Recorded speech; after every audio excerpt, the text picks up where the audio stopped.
자, 바로 수업 시작하겠습니다. 페이지 12페이지 펴시면 되겠습니다. 페이지.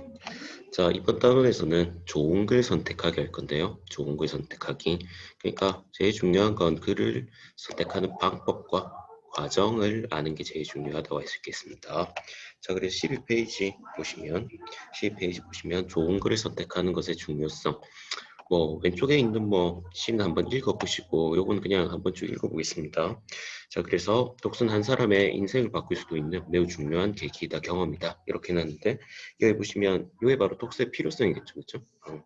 한 사람의 인생을 바꿀 수도 있고 그리고 매우 중요한 계기적 경험을 줄 수 있는데 그래서 헤르만 헤세는 어쩌고 저쩌고 하면서 독서가 주는 행복은 글을 읽음으로써 자신 스스로 되돌아보고 자신의 문제를 해결함으로써 얻어지는 것이기 때문이다. 이렇게 이야기를 하고 좋은 글을 읽는 경험은 감동과 즐거움의 형태로 때로는 성찰의 경험으로 독자의 내면에 켜켜 있어요. 독자의 내면을 바꾸고 성장시킨다. 좋은 글을 선택하는 것은 이 모든 과정을 가능하게 하는 첫 단추를 이거와도 같다.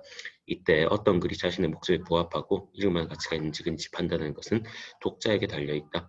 독자가 글에 대한 비판적 안목을 가지고 자신에게 필요한 적합한 글을 찾을 수 있는 게 갖추어 나가는 것이야말로 진정한 독서의 출발이라고 할 수 있다. 이렇게 해놨는데 요건 그냥 들어가는 글이고 여기 이번에는 별표를 쳐놓습니다. 좋은 글을 선택하는 기준 여기는 별표를 쳐놓으시고 요거는 외워두셔야 될 것 같습니다. 시험 문제에 당연히 나올 수 있는 부분이고요. 알아두셔야 되는데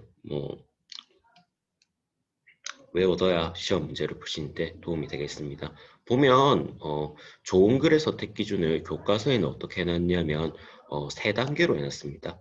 독자 요인, 글 요인, 맥락 요인 이렇게 세 가지 요소로 나뉘어서 그렇게 해놨죠, 그렇죠?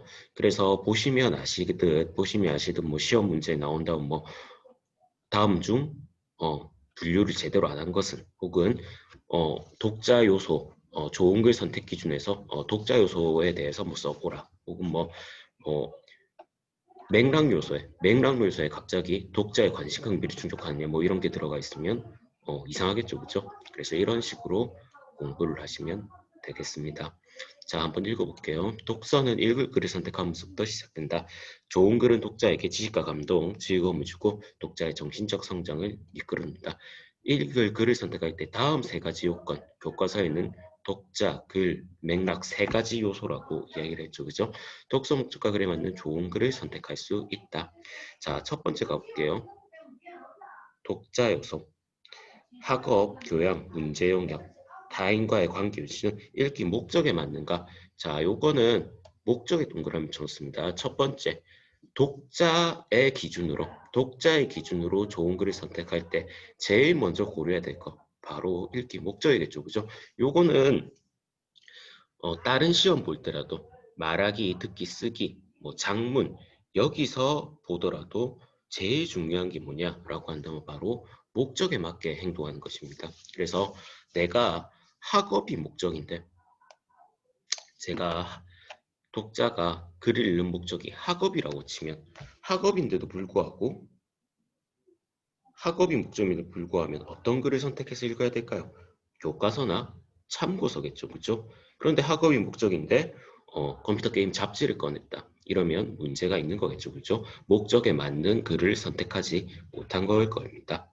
그리고 교양이라고 하는 것은 목적 중에서 교양이라고 하는 것은 어떤 것이냐면 공부보다는 자신의 지식이나 혹은 상식을 키우는 걸 교양이라고 하고요. 문제 해결, 진로를 선택하는데 정보가 부족하다. 그럼 그걸 해결해야겠죠, 그죠? 그럼 정보를 얻을 수 있는 글을 선택한다든지 아까 학업에서는 적절치 못했던 게임 잡지를 읽는다면 그건 여가로서는 괜찮은 방법이죠, 그죠? 예. 그리고 타인과의 관계 유지 등등.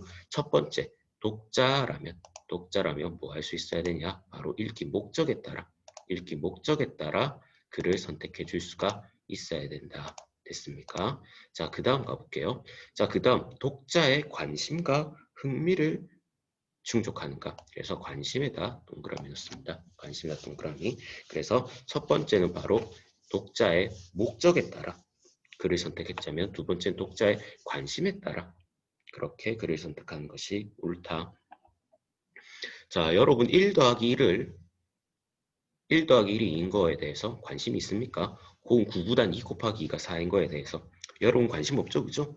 관심이 없죠, 그죠? 여러분이 학업이 목적인데 수학 공부를 하는데 초등학교 2학년 수학 서술 갖고 공부를 한다. 그러면 관심에 여러분들의 관심에 벗어난 내용이겠죠, 그죠?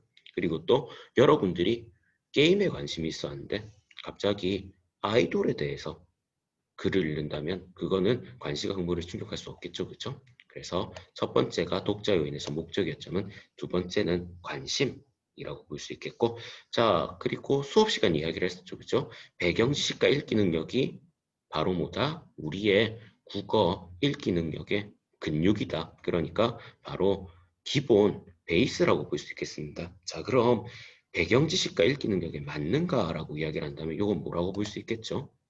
요건 바로 아이고 너무 크네요. 바로 요건 바로 독자의 뭐에 맞게? 수준에 맞게. 자, 그래서 교과서에서 예시로 제시해 준 건 뭐 요거 말고도 많겠으나 요 정도는 알아둬야 된단 말이겠죠. 그죠? 그래서 세 가지 요소. 독자 글 맥락 중에서 독자 요소 중에서도 교과서에는 세 가지를 제시했습니다.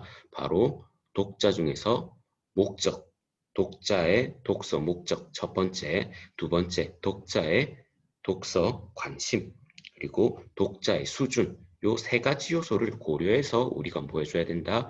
글을 선택해야 된다. 독자 요소에는 됐습니까?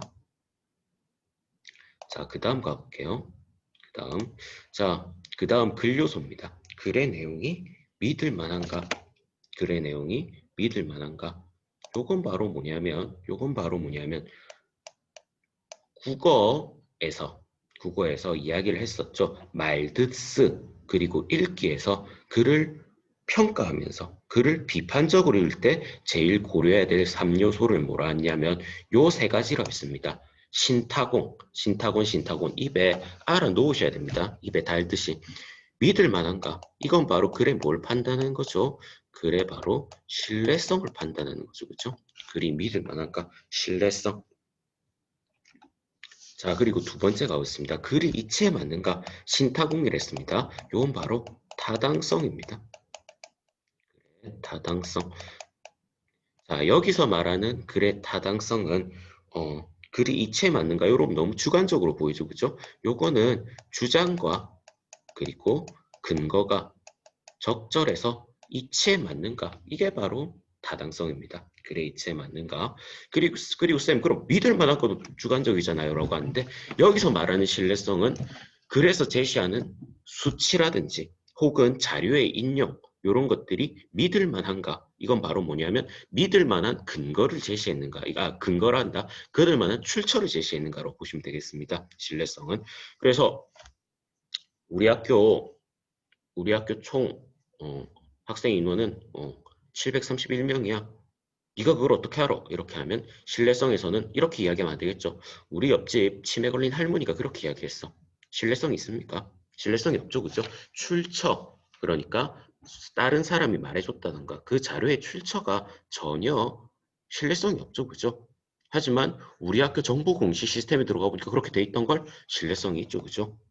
맞습니까? 야, 오늘 태풍 와서 내일 학교 안 온대. 맨날 자고 있던 우리 학교 학생이 잠에 취해서 그렇게 이야기했으면 신뢰성이 없죠, 그죠? 하지만 갑자기 어, 교장 선생님이 우리 학교 방송으로 학생들 보고 월요일 날 집에서 재택 수업을 하십시오. 이렇게 하면 당연히 신뢰성이 있죠, 그죠? 이게 바로 신뢰성입니다. 그것이 글의 내용이 믿을 만한 것에서 갖고 왔느냐. 이게 바로 신뢰성이고 타당성은 바로 주장과 근거, 글의 이치가 맞느냐. 이게 바로 타당성이라고 볼 수 있겠습니다. 쌤, 그럼 뭐가 타당성에 맞지 않아요? 라고 한다면 이런 게 타당성에 맞지 않습니다. 바로 어떤 것이냐면 이런 거겠죠. 쌤, 저 오늘 학교에서 먹는 급식, 저는 맛있는 거 5그릇 먹어야 될 것 같은데요. 왜? 다른 학생들도 다 동시에 받는데 너는 네가 5그릇 받아버리면 다른 학생들이 못 먹잖아 이러니까 그 학생이 뭐라 그랬냐면 전 잘생겼으니까 당연히 그렇게 먹어도 돼요. 잘생긴 거랑 밥 많이 먹은 거랑 관련이 없죠, 그죠? 맞죠, 그죠? 주장과 근거가 어떻습니까? 적절치 못하죠. 타당성이 부족하고 이러면 어떻다? 이치에 맞지 않는다. 그래서 학생이 화가 나서 글을 썼습니다. 내가 밥을 5그릇 먹어야 되는 이유. 그 근거로 내가 우리 학교에서 제일 잘생겼기 때문이다. 전혀 이치에 맞지 않죠, 그죠? 이런 게 바로 타당성이 부족하다. 라고 볼 수가 있겠습니다. 자, 그리고 세 번째, 어느 한쪽에 치우치지 않았는가? 자, 화살표 쳐놓고 요런 바로 뭐다? 바로 공정성이다. 신타공, 싱타공, 신타공 요 세 가지는 입에 달아놓으시는 게 좋습니다. 읽기뿐만 아니라 자기가 쓴 글을 평가할 때나 혹은 뭔가 토론대에 나가서 말하기를 할 때나 요런 거 할 때 신뢰성, 타당성, 공정성은 제일 중요한 국어에서 평가 요소가 될 겁니다. 비판적으로 읽을 때 말이죠. 비판적으로 볼 때. 공정성이라는 것은 어느 한쪽에 치우치지 않았는가? 바로 그거죠, 그죠? 자, 그래서 우리 학교 뒤편에 있는 산에 우리 학교 뒤편에 있는 산을 뚫고 우리 학교 산 뒤편에 있는 산을 뚫어버리고 터널을 만든다고 합시다. 터널을 만든다고 합시다. 자, 그럼 어느 한쪽의 입장만 고려하면 그 글 자체의 공정성이 부족해지겠죠. 그죠? 자, 창원시의 입장으로는 우리 학교 뒤에 터널이 생기면 교통 체증을 해소할 수 있어서 정말 좋아질 것이다. 그리고 또 다른 사람들이 출퇴근 거리도 빨라지고 매우 좋을 것이다. 이런 식으로 이야기해주면 뭐가 부족하죠? 다른 사람 의견을 고려하지 않았죠. 그죠? 터널 공사를 2년, 3년 하면 여러분들 시끄러워서 수업할 수 있겠습니까? 못하겠죠. 그죠? 그래서 어떤 내용에 대해서 제시해 줄 때는 그 내용에 대한 의견에 대해서 어느 한쪽에 치우치지 않고 공정성 있게 제시를 해야 되는 것이 바로 공정성입니다. 그래서 요 세 가지 신뢰성, 타당성, 공정성은 외워두시는 게 중요할 것 같습니다. 요게 바로 기본이고요. 자, 그리고 더 나아가서 요 세 가지는 이야기했었죠, 그죠? 읽기, 쓰기, 말하기, 요 세 가지 요소, 화독자, 요 세 가지 요소에서 제일 중요한 판단 기준이라면, 글을 비판적으로 볼 때 판단 기준이라면, 요 두 가지는 어디에서만 쓰이는 개념이냐? 요 두 가지는, 요 두 가지는 어디서 쓰는 개념이냐면, 바로 읽기에서만 쓰이는 평가 기준입니다. 판단 기준. 글의 내용이 읽기 쉽게 쓰여져 있는가? 요거는 말하기, 화법과는 관련이 없겠죠, 그죠?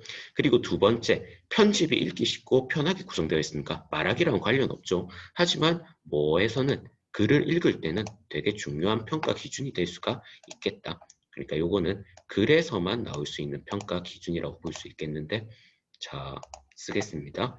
자, 글의 내용이 읽기 쉽게 쓰여져 있는가? 요거 왼쪽에 나와 있습니다. 요건 바로 글에 뭘 판단한다? 이독성입니다. 요걸 한마디로 말해서 무슨 개념이냐라고 한다면 바로 이독성입니다. 글이 읽기 쉽게 쓰여져 있는가? 글이 읽기 쉽게 쓰여져 있는가? 바로 이독성. 글이 너무너무너무 어려워서 아인슈타인급 와야 이해할 수 있겠다. 이런 뭐죠? 글이 바로 이독성이 떨어진다고 볼 수 있겠습니다. 이독성이 떨어질 수 있다고 볼 수 있겠습니다. 초등학교 2학년한테 초등학교 1학년한테 철수가 집에 가고 있습니다. 이런 글을 읽는 아이한테 뭐 고등학교 3학년 글을 제시했다던가 이러면 이독성이 떨어지겠죠, 그렇죠? 그래서 글의 내용이 읽기 쉽게 쓰여져 있는가 이독성입니다. 자, 그리고 두 번째, 다섯 번째겠네요. 이건 바로 가독성입니다. 글의 내용이나 글의 편집이 읽기 쉽게 편하게 구성되어 있는가. 그래서 이독성은 뭐에 대한 이야기냐면 글의 내용적 측면에 대한 이야기라면 가독성은 바로 글의 형식적 측면의 이야기입니다. 이독성은 내용, 가독성은 형식이라고 볼 수 있겠는데 오른쪽에 나오죠. 그래서 글 자체가 글 자체가 뭐 활자, 간격, 행간, 띄어쓰기에 따라 얼마나 쉽게 읽히느냐. 책을 보면 여러분들이 좀 제대로 독자들 읽기 쉽게 그렇게 구성이 되어 있어야 되는데 가독성이 떨어지는 글들을 보면 글자 크기가 너무 작아서 보이지 않는다던가 아니면 글이 너무 난잡하게 보여서 읽기가 힘든다든지 아니면 그래 노란 색깔 잘 안 보이죠, 그죠? 노란 색깔로 글을 다 구성해 놨다든지 이런 것들은 뭐가 떨어진다고 볼 수 있겠습니다. 가독성이 떨어진다고 볼 수 있겠습니다. 됐습니까? 요 다섯 가지 요소, 글을 평가할 때 요 다섯 가지 요소는 한번 고려를 해서 읽어야 되는 부분이고요. 그리고 글의 맥락이라는데 맥락이라면 사실 이해가 잘 안 되는 부분이 많습니다. 맥락이라면 그래 글을 둘러싸고 있는 전체 사회까지도 나아가는 이런 개념입니다. 맥락은 그 글을 둘러싸고 있는 모든 개념을 맥락이라는데 정말 크죠, 그죠? 자, 그래서 독자란 글이 매우 글을 둘러싸고 있는 매우 직접적인 영역이라면 맥락은 그걸 더 벗어나는 사회적인 영역이라고 보실 수 있겠습니다. 자, 그래서 보겠습니다. 자, 글과 독자에 대한 독서 공동체의 평가. 오른쪽에 나와 있죠, 그죠? 독자의 활동이라든지 친구, 교사, 지역사회 이런 것들의 평가가 긍정적인가?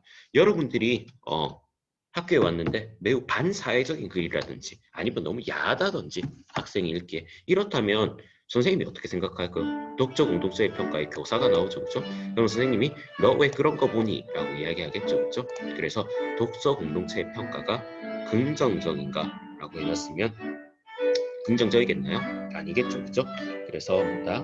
바로 독서 공동체의 평가 맥락에서 됐습니까? 그래서 글을 읽었는데 이 글 자체가 너무 반사회적이다, 혹은 야하다, 혹은 학생이 읽을 만한 것이 아니다. 그런 걸 대놓고 읽는다면 쌤들이 뭐라 하겠죠, 그죠? 학생들도 뭐라 하겠죠. 저런 거 왜 봐? 이런 식으로 해서 친구들 사이에서 수근거림의 대상이 되던가 그렇게 될 수 있겠죠, 그죠? 어, 저번에 그런 일이 있었습니다. 학생이 라이트 노벨, 뭔지 검색해 보세요. 라이트 노벨을 학생이 읽었는데 그 선생님 그거에 대해서 뭐라 그랬죠, 그죠? 왜냐하면 그것을 읽는 독서 공동체의 평가가 안 좋으니까 애들도 많이 놀렸대요. 거기에 대해서 선생님 이제 야한 거 봐요 이러니까 쌤이 뭐 그거 야한 거야 이러니까 저거 보세요 하면서 그래갖고 쌤이 벌을 줬는데 학생이 거기에서 절망해서 뛰어내려 죽어버린다는 이야기라든지 실제로 그런 일이 있었죠, 그죠? 그래서 글에 대한 공동체의 평가가 아직은 라이트 노벨에 대해서 낮는데 그걸 학생이 들고 와서 읽어서 어떻게 됐다? 안 좋은 평가를 받고 거기서 절망해서 뛰어내렸죠, 그죠? 자, 그리고 필자, 글을 썼는데 안 좋은 사람이다. 거기에 대해서 그런 글을 읽는다. 그럼 별로 안 좋겠죠. 여러분들이 글을 읽는데 1940년쯤 되면 어떤 분들이 계시냐면 일제에 일제에 대해서 저항하지 못하고 일제에 순응했던 그런 작가들이 있습니다. 뭐 서정주라든지 이광수라든지 뭐 혹은 채만식 이런 분들은 어떤 글을 썼냐면 그 1940년도에 일제에 대한 찬양하는 글을 썼습니다. 뭐 그 가미카제 알죠, 그죠? 가미카제 어떤 거예요? 가미카제 아시나요? 그 일본에 보면 일본이 전쟁에서 이제 지는 게 확실해지니까 자살 공격을 감행합니다. 자살 공격을. 그래서 뭐 어떤 게 있냐면 미국 항공모함에 어떻게 되는 거죠? 그냥 비행기 들고 그냥 자살 폭탄 그냥 죽는 거죠, 그죠? 자살 공격을 감행하는데 무슨 뭐 테러리스트도 아니고 자살 공격을 감행하는데 거기에 대해서 찬양하는 시를 쓴다든지 찬양하는 글을 쓴다든지 이러면 어떻게 되겠죠? 그 시절로는 어땠겠어요? 일제 강점기에는 그 시절로서는 그 사람들 애국자 취급 받았겠죠, 그죠? 하지만 그건 잘못된 선택이자 반민족적인 선택이었고 지금에는 평가가 어때요? 안 좋죠, 그죠? 그래서 여러분들이 뭐 서정주의 시집을 읽는다. 물론 서정주가 시를 잘 쓰죠, 그죠? 그렇다면 뭐다? 독서 공동체의 평가가 안 좋을 수가 있다. 야, 너 왜 친일파 시인 시집 읽어? 이렇게 볼 수도 있죠, 그죠? 물론 어, 경론의 여지는 있으나 토론의 여지는 있으나 너 왜 그런 글 읽어? 이렇게 될 수 있는단 말이죠. 그죠? 그리고 또 미국 같은 데 보면 뭐가 있느냐 하면 그런 게 있습니다. 살인범들이 회구 지불을 해서 돈을 엄청 번다든지 그런 일이 있습니다. 그런 필자에 대해 책을 읽는다든지 그래서 막 돈 엄청 벌고 그러거든요. 그런 거에 대해서 읽는다든지 부정적이죠. 그죠? 그래서 그런 맥락도 고려해야 되고요.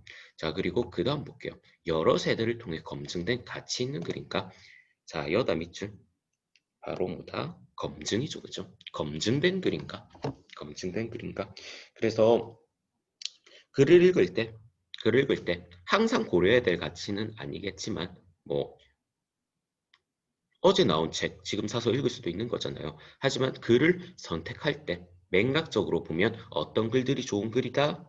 바로 여러 세대를 통해 검증된 글이 좋은 글이다 라고 볼 수가 있겠습니다. 됐나요? 자, 오케이. 자, 이렇게 보시고 다시 한번 정리하자면 이거 중요하다. 외워둬야 됩니다. 사회문제처럼 본문 안 주겠습니다. 시험 문제 나오면 알아둬야 되는 부분이고 좋은 글 선택 기준, 독자, 글, 맥락 세 가지 요소로 볼 수 있고 독자로는 목적, 관심, 수준 세 가지, 자 글로서는 신타공 세 가지의 플러스로 읽기니까 이독성, 가독성 있고요. 그리고 또 맥락적 요소에는 뭘 제시해뒀는가? 독서 공동체의 평가. 두 번째로 뭐 검증된 글인가? 여러 세대를 통해 검증된 글인가? 이런 것들을 고려하면 뭘 선택할 수 있다? 글을 선택하는데 정말 좋은 글을 선택할 수가 있다. 글을 선택하는데 좋은 글을 선택할 수가 있다. 됐습니까? 자, 그 다음 넘어가 보겠습니다. 그 다음 14번째, 14번째, 그리고 15번째, 그리고 16번째 가보겠습니다. 자, 옛사람들한테 배우는 독서. 옛사람들한테 배우는 독서. 자, 어떤 글이냐? 어떤 글이냐? 바로 수필입니다. 수필. 수필이에요. PPT를 할게요. 자, 요건 적어 놓습니다.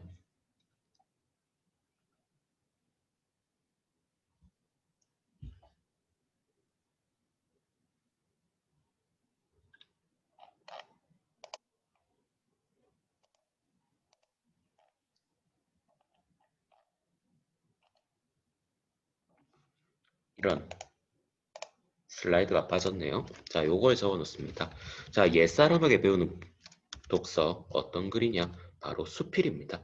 수필은 어떤 글이냐면 필자의 생각을 자유롭게 쓴 글입니다. 여러분들 중학교 1학년 때 들어가서 처음 배우는 글이 바로 수필이거든요. 써놓습니다. 옛사람들한테 배우는 독서. 이게 바로 수필이다. 수필이다. 수필은 정말 제일 쉬운 글이라고 볼 수 있겠습니다. 왜냐? 필자의 생각을 그냥 자유롭게 썼으니까. 하지만 수필의 특징도 알고 있어줘야 합니다. 밑에 쓰는 건 수필의 특징이에요. 자, 필자의 생각을 자유롭게 썼으니까. 글을 자유롭게 썼으니까 뭐라고 볼 수 있겠다?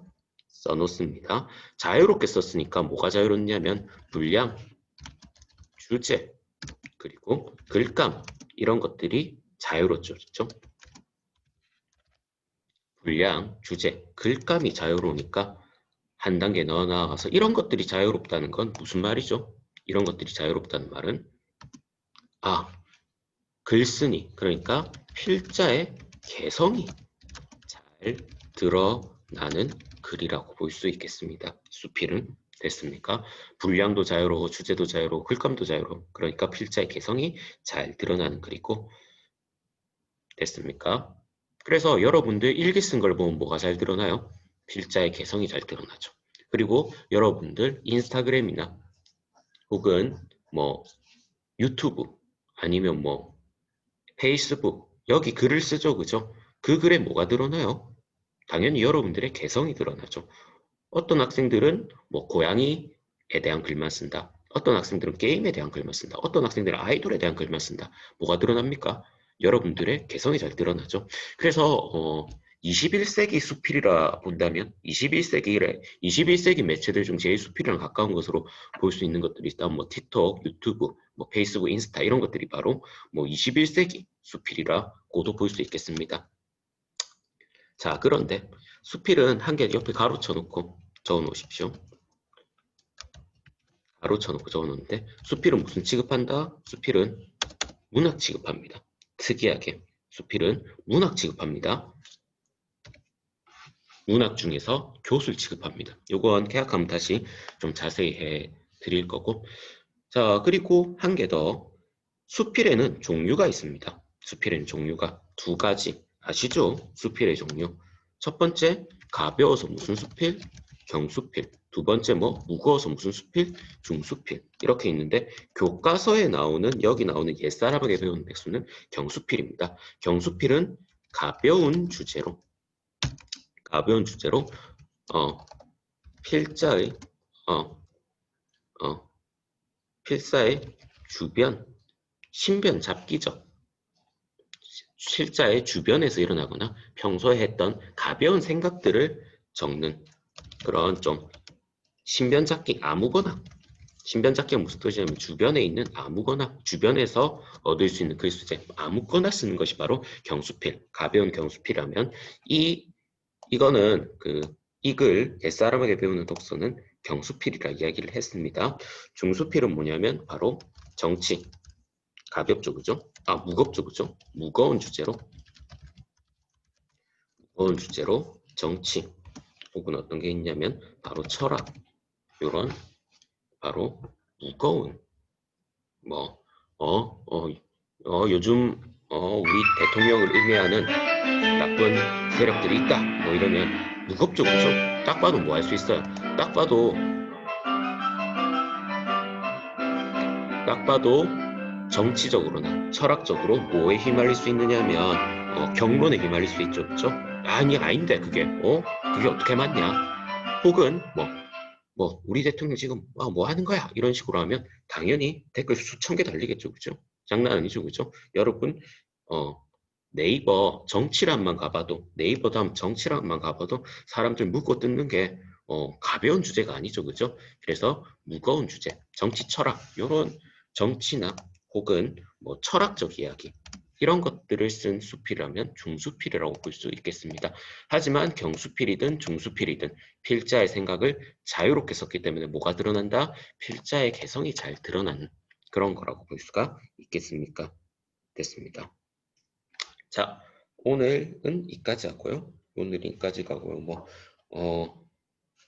오늘 12, 13, 14페이지 앞대가리만 들어갔습니다. 그래서 뭐라 해야 되냐?